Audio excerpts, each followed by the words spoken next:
The grace and peace of Jesus Christ be with you. The risen Christ is with us. Praise the Lord.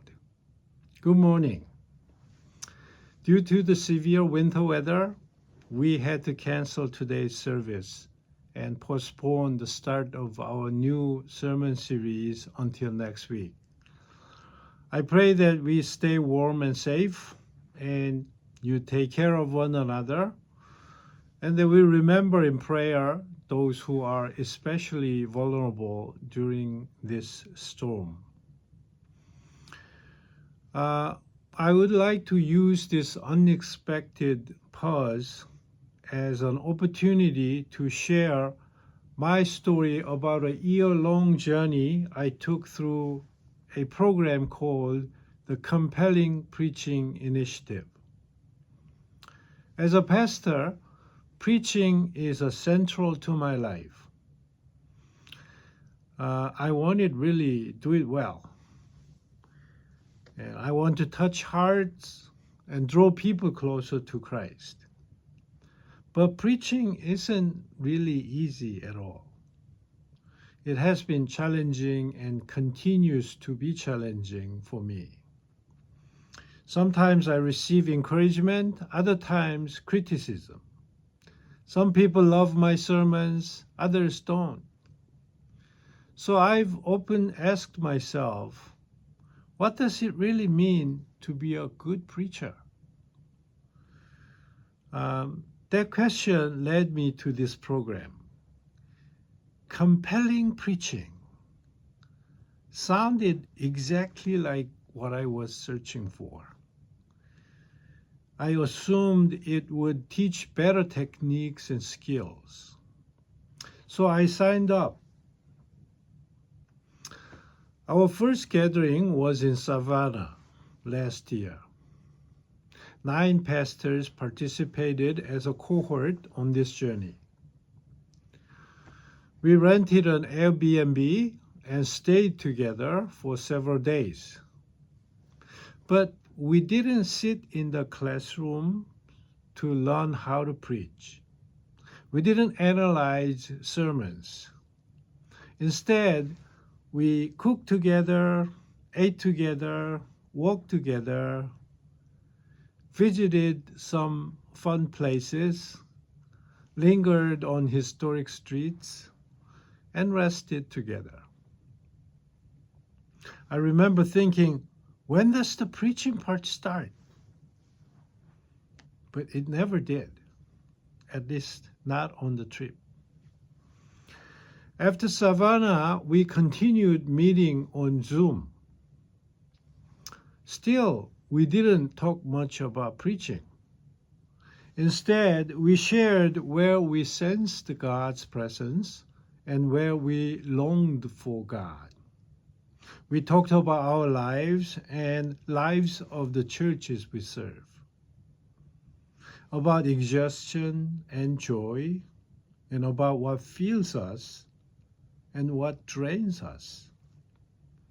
The focus was on rest, play, and work, and the balance between them.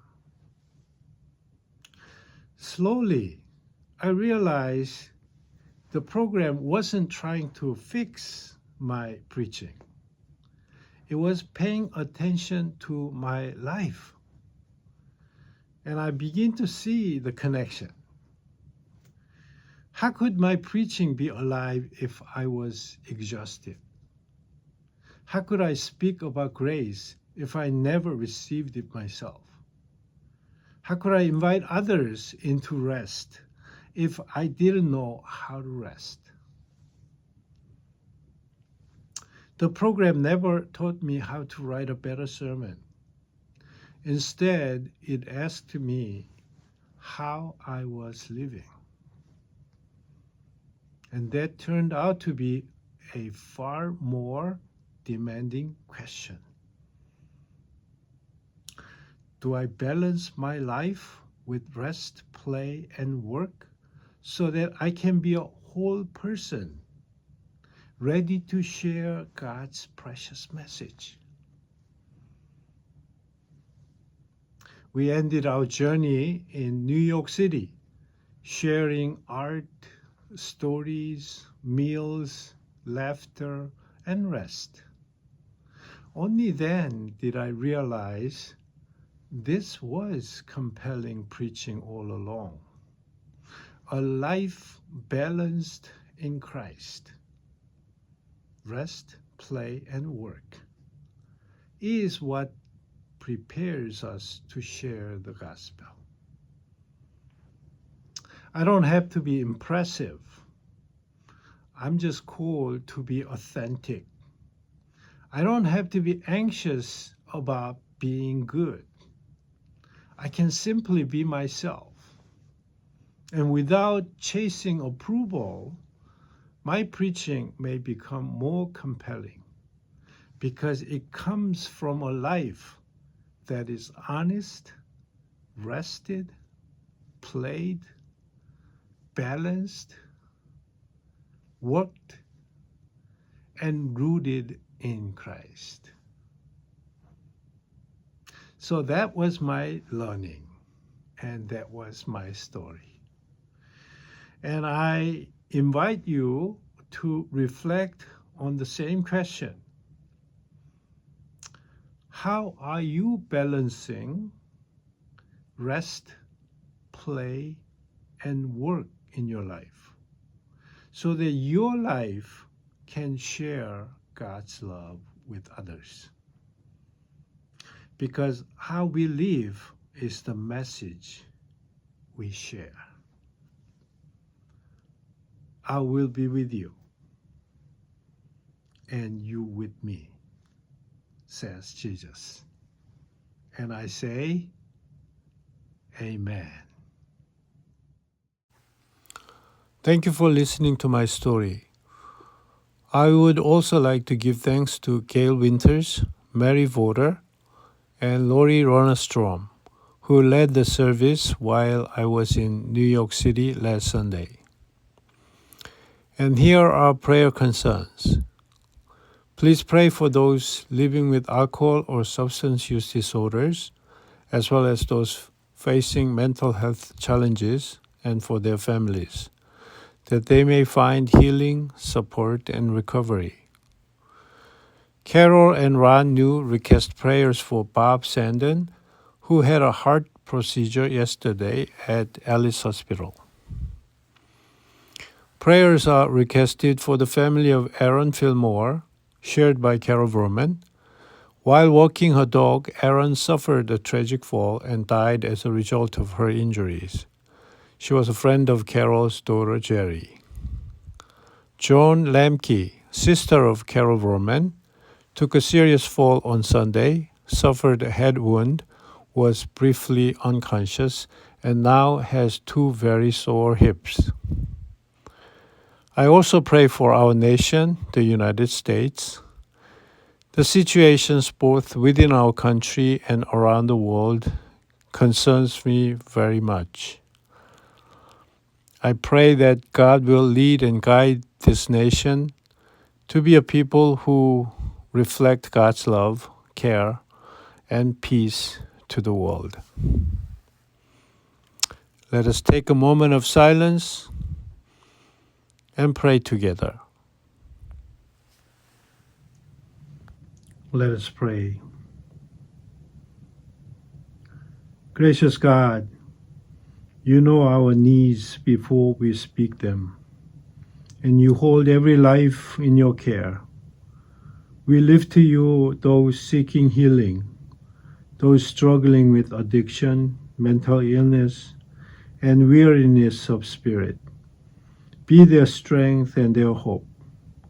We place before you Bob, Aaron's grieving family, and John. Surround each of them with your mercy, healing where there is pain, comfort where there is sorrow, and peace where there is fear. We pray for our nation and our world. Lead us in your way and shape us into people of love, justice, and peace. We trust all that we are and all that we carry to you through Jesus Christ, who is always with us. Now let us pray together as he taught us, saying, Our Father, who art in heaven, hallowed be thy name. Thy kingdom come, and thy will be done, on earth as it is in heaven. Give us this day our daily bread, and forgive us our trespasses, as we forgive those who trespass against us. And lead us not into temptation, but deliver us from evil. For thine is the kingdom, and the power, and the glory forever. Amen. It's cold outside. I wish everyone stay safe and warm, and pray diligently for this hard and difficult world. And remember that our life is the message for one another. So let us live our life with balance and in Christ. Amen. Go in peace.